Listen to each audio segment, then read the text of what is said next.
Guide guide কত আম দেখুন। কেমন লাগছে দাদা? অসাম। আম, কাঁচা আম, পাকা আম। আম গালা এখানে রাখা তো।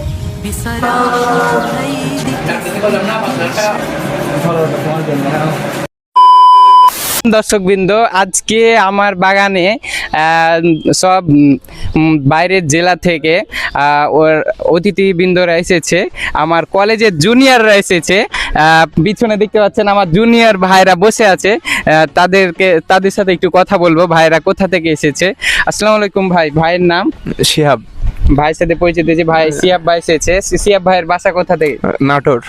নাটোর থেকে এসেছে আম খেতে আমার কলেজের ছোট ভাইরা। তাদের যখন বলেছে যে আসবে, তারা যখন বলেছে আসবে, আমি না করিনি। আমার সিয়াম ভাই, আমার দাদা, এই যে আমার দাদা বললো, আমি কিন্তু ভাইকে বললাম যে দাদা নিয়ে চলে এসো, আমার বাগানের আম খাওয়াবো তাদেরকে। বুঝতে পারলেন গাইড? এই যে ভাই এসছে, ভাইয়ের নাম লিওন। লিওন। লিওন ভাই এসছে। লিওন ভাইয়ের বাসা কোথায়? বগুড়া। বগুড়া। বগুড়া বগুড়া মাটিতে আম তেমন কিন্তু ভালো না, হ্যাঁ, কিন্তু বগুড়ার আমাদের রাজশাহীর চাপায়ের মাঝামাঝি যে গোদাগাড়ি আছে, তো আমার বাসা সেখানকার আম তাদের খাওয়াবো। এই ভাই আছে, ভাইয়ের বাসা কুড়িগ্রাম। কুড়িগ্রাম। জি। ভাইয়ের পড়াশোনা বরেন্দ্র কলেজ। ভাই কুড়িগ্রাম থেকে বরেন্দ্র কলেজে পড়াশোনা করে। বাবা কি এখানে? না, বাবা দেশের বাইরে থাকে। বাবা দেশের বাইরে। তো রাজশাহীতে পড়ার মানে কি হলো? রাজশাহীতে পড়াবো না, দুইটা মধ্যে ক্রিকেট খেলি আর মূলত পড়ালেখা করি, দুইটা পারপাসে থাকা হয় রাজশাহীতে। রাজশাহীতে ভাই ক্রিকেট খেলে এবং হচ্ছে যে একসাথে পড়াশোনা করে, এই জন্য এখানে আসা। জি জি জি জি। তো ভাইয়ের সাথে পরিচয় আমি হয়েছি গাইজ, অনেক ভালো ভাইয়েরা, ভাইয়ের সাথে ভালোই লাগছে, এখন পর্যন্ত সময় কাটাচ্ছি। তো এবার তাদের আম পেড়ে খাওয়াবো। তারা নাকি নিজে উঠবে, আমরা খাওয়াই না, আমরা নিজে উঠবো। নিজে ওঠার মধ্যে ফিলিংস একটা আলাদা, নিজেরা উঠে আম পেড়ে খাবো, এটা একটা ফিলিংস আছে, অন্য মজা আছে এটার ভিতরে একটা। আচ্ছা ঠিক আছে, চলেন এবার আমরা আম পারবো। এই যে আম পাড়ার জন্য ভাইরা যেহেতু পারবে, ভাইদের টুসি দিয়ে দিব। যে ছোট কিছু বলবা তুমি? হ্যাঁ, কি বলবা? এদিকে দেখো, যে আমরা আম খেতে আসছি, হ্যাঁ তো আমটার সাথে একটু মজা করা যাবে না? হ্যাঁ, কি মজা করবে তুমি? এই তো খেলা খেলি, আবার আম মাখামাখি। ও, আম খাওয়ার আগে আর একটা কথা, আজকে আম খাওয়ার আগে আরো একটা কথা আমার মনে পড়লো। তো আমি বলতে চাচ্ছি যে আমাদের ভাইদের তিন চামচ আজকে সকালে সেভেন আপ দিয়েছে। হ্যাঁ, মনে হচ্ছে 7 আপটা 3 চামচ 7 আপ ভাইদেরই দিয়েছে। হ্যাঁ, আর্জেন্টিনার ভক্তরা মানে এমন ভয় করছে, ভাই আপনার জন্য আমি দিলাম ভাই, একটা 7 আপ গিফট করলাম, ঠিক আছে? হ্যাঁ, মাইক যে ভাইকে দেবো। ভাই এমন ভাবে আপনারা ইয়ে করলেন, মনে হয় 7 আপটা মানে আপনারাই দিচ্ছেন। ব্রাজিলে আপনারাই 7 আপ দিচ্ছেন, ওদিন জার্মানি মানে জার্মানি দেয়নি, বাট আপনারাই মনে হয় দিচ্ছেন। আজকে মনে হয় এমন ভাবে মানে 3 গোল দিয়ে জিতছেন, মানে আর কোনোদিন আপনারা 3 গোল দিয়ে যেতেন না, এমন ইয়েটা করছেন আজকে। না ভাই শোনেন, সব সময় আমাদের এই ব্রাজিলরাই কিন্তু আমাদের থ্রি পিচ করে খেপায়। আজকে অরিজিনালি তাদেরকে দিতে না পারুক, কিন্তু যাদেরকে দিয়েছে তাদের আব্বাদের নাকি দিয়ে দিয়েছে আর্জেন্টিনা ভক্তরা বলছে। এই জন্য আমি বললাম যে 3 পিস তাদের হচ্ছে যে দিয়ে দিয়েছে, বুঝছেন? ঠিক আছে ভাই, সমস্যা নেই। খেলা কেবল প্রথম রাউন্ডে শুরু, আমরা ড্র করছি। 20 তারিখে আমাদের খেলা আছে, 21 তারিখে আপনাদের খেলা আছে। সেকেন্ড রাউন্ডে যদি আমরা যাই, আপনারা যাই, ইনশাল্লাহ দেখা হবে। কোয়ার্টার পর্যন্ত যাই না ভাইয়া, আমরা ব্রাজিলের না ভাই, আমরা ব্রাজিল না। দেখেন ব্রাজিলের হলে তোর টেবিলিং তুই ব্রাজিলের ফ্যান, তুই বিশ্বাসঘাতকতা করলি। তুই আমার তো জার্সি পরে পিক আপলোড করবি, কিন্তু তুই বিশ্বাসঘাতকতা করছিস। দাদা কোন দলের সাপোর্ট? আমি রক্ত মাংসে বাংলাদেশ। বাংলাদেশ, আমি বাংলাদেশ। তার সাথে সাথে এই দলটার খেলা খুব ভালো লাগে, আর্জেন্টিনা, যার কারণে এই দলটাকেও সাপোর্ট করি। বুঝতে পারলেন? আসলে আমার ব্যক্তিগত কোনো দলকে সাপোর্ট করি না, আমি সবাইকে ভালোবাসি, যে জিতবে আমি তার। ভাই তো সবই তো ভাই, সুবিধাভোগী। ইয়া ফজলি, বুঝতে পারলা? কলম বা ফজলি। হ্যাঁ, আগে একটা করে দেখে নি, দিয়ে তখন উঠো, সাথে ভিডিওটা দিন। এটা হচ্ছে ভাই এই কি বলে রে, এটা হচ্ছে লখনা। বুঝতে পারলেন? নাম প্রথম শুনলাম ভাই আজকে, এরকম ভাবে নাম শুনি নাই, খাইও নাই। এগুলো হচ্ছে রোগী, এগুলো ডায়াবেটিস রোগীদের সুগার কম, এই আম হচ্ছে লখনা, প্রচুর পরিমাণে ফলন ধরে। আপনারা আপনাদের জন্য আমি রাখছি, হ্যাঁ। কালকে পারছি 1 মণ মতন পারছি, আর এর আগে অনেক পেরে পেরে খাইছি। তো কালকে পুরাই কিন্তু শেষ করে দিতাম এটা ওইটা, হ্যাঁ।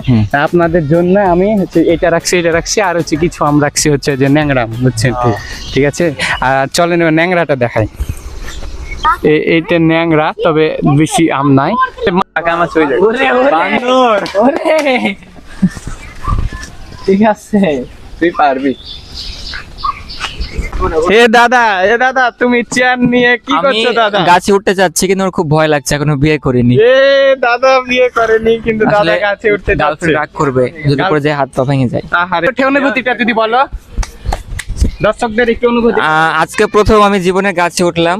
আসলে আমাদের নিজেদের আমের বাগান আছে কিন্তু কখনো ওঠার সাহস হয়নি। আজকে প্রথম মানে গাছে উঠলাম, অনুভূতি খুব ভালো। অসংখ্য ধন্যবাদ সাখাওয়াতকে এত সুন্দর একটা সুযোগ করে দেওয়ার জন্য, চিরকৃতজ্ঞতার প্রতি। লাল, একদম লাল। ভাই আপনি ভাইয়া নাকি? জীবনে প্রেমিক করতে পারলাম না, গার্লফ্রেন্ড করতে আসবে ভাই। না, আপনি লাল লাল করছেন, আপনার মুখটাও কিন্তু লাল হয়ে গেছে গরমে। গার্লফ্রেন্ড করে না ভাই, কিছু বলবো? 3 বছরের রিলেশন ভাইয়া! বলে করেনি, তাহলে বোঝেন ভাই। কিন্তু ভাই আমাদের সুন্দর যে জীবনে লয়াল হতে পারে না, ওই জন্য হচ্ছে আজকে শুধু জার্মানি সাপোর্ট করে, জার্মানি সাপোর্ট না করে জার্মানি চামচাম করে। ঠিক আছে। আর্জেন্টিনা সাপোর্টার না ভাই, আর্জেন্টিনা সাপোর্টার না অবশ্যই তাহলে। মনে প্রাণে আর্জেন্টিনা। কিন্তু ভাই যে বলছে জার্মানি চামচামি করে না, 7 আপ করে। এটা জার্মানির ছেলে তো এরা। হ্যাঁ, এরা ছেলে। তাহলে কি তোমরা স্পেনের ছেলে? আমরা তো উপরে আম খাচ্ছি, হ্যাঁ? সেই লাগছে। আমি রাজশাহীতে যতগুলো আম খাইছি এরকম মিষ্টি আম, সুস্বাদু আম খাইনি। সত্যি সুস্বাদু হয় না? খুবই ভালো লাগছে। এগুলা গাছ পাকা আমার খুবই ভালো লাগে, এত পরিমাণে মিষ্টি যে আমি 2টা 3টা বা 4টার বেশি খাইতে পারি না, বুঝতে পারলা? আমার ভাই আবার কিন্তু জানেন, ও আবার কাঁচা আমের লাভার খুব। ও পাকা আম যদি বাড়িতে নিয়ে যায়, প্রায় তো ধরলেন 8-10 সুনাম পাড়া হয়ে গেছে, ও যদি পাকা আম থাকে ও জীবনে খাবে না, ওই কাঁচা আমই খায়। কেন? খেতে ভালো লাগে, এটা খুব মিষ্টি। খুব মিষ্টি। এদিকে আমগুলো ছোট বাচ্চাদের খাইয়ে দিলাম, ছোট বাচ্চারা আম নিয়ে দৌড়িয়ে চলে গেল। এখানে আম খাওয়া শেষ করে তারা এখন মাঠে পরিবেশে আম খাবে, তাই আমগুলোকে নিয়ে চলে এসেছে মাঠে এবং গ্রাম বাংলার যেটা হাসা বলা হয় সেই হাসা দিয়ে তারা আমগুলোকে কাটতেছে। আমার সিয়াম ভাই আমগুলো না চোকা ছিল দরকার নাই, এত ভালো লাগবে না, পাকা আমও খাবে, ভালো লাগবে না। এবং কাঁচা আম লবণ মরিচ সেগুলো দিয়ে মিক্স করে সেগুলো দিয়ে এই যে সাবির ভাইয়া এবং আমরা পানি দিয়ে চলে এসেছি, পানি দিয়ে সেগুলো দিব। এক ভাই তো আম খেতেই আছে, ভাই শুধু ফিসটা আমি পছন্দ করছে। এবং আবহাওয়া দেখতে পাচ্ছেন চারিদিকের পরিবেশের কি একটা অবস্থা, তখন এত পরিমাণে বাতাস ছিল, এই ওয়েদারে খুব ভালো লাগছিল আমাদের। ওয়েদারটা জোস পুরা, সাথে যদি বউ থাকতো তাহলে আরো ভালো লাগতো। কিন্তু হ্যাঁ দাদা, আসলে প্রকৃতি আজকে আমাদের সাথে আসি। হ্যাঁ আজকে আমরা যখন বাসে আসি সচরাচর রাজশাহীতে কিন্তু খুব গরম, তাই কিন্তু আজকে রাজশাহীর ওয়েদারটা খুব সুন্দর ছিল। বাসে আমরা যখন আসলাম মোটামুটি খুব সুন্দর পরিবেশ এবং আমগুলো মাঠে সুন্দর পরিবেশে তারা আম খাওয়ার জন্য প্রথমে আমগুলোকে নিয়ে এসে আমগুলোকে ধুয়ে নিল, কাঁচা পাকা আমগুলোকে সব একসাথে করে ধোয়া হচ্ছে। আমগুলোকে সব একসাথে রাখা হলো এবং এক পর্যায়ে সেগুলো পানি দিয়ে ধুয়ে সেগুলো আমাদের শ্যাম ভাই সেগুলো কেটে দিচ্ছে। এবং এক পর্যায়ে কাটার পর সবাই আমরা আম খেতে শুরু করলাম, আম খেতে খেতে গল্প করছি আর আম খাচ্ছি সবাই একসাথে। তার কিছুক্ষণ পরেই আম খেতে খেতে চারিদিকে বৃষ্টি চলে আসলো, বৃষ্টির আবহাওয়ায় মাঠের এই পরিবেশটা খুবই ভালো লাগছিল, কিন্তু মাঠে এই সময় বজ্রপাত থাকায় আমরা তাড়াতাড়ি করে আম খেয়ে চলে যাচ্ছিলাম এবং এক পর্যায়ে বৃষ্টি চলে এসেলো এবং আমরা দৌড়াতে লাগলাম এবং দৌড়াতে দৌড়াতে বাসায় চলে গেলাম। তো গাইজ এই ছিল আজকের ভিডিও, সকলে ভালো থাকেন, সুস্থ থাকেন, আর এটাতে আম খেতে আছে। আল্লাহ হাফিজ।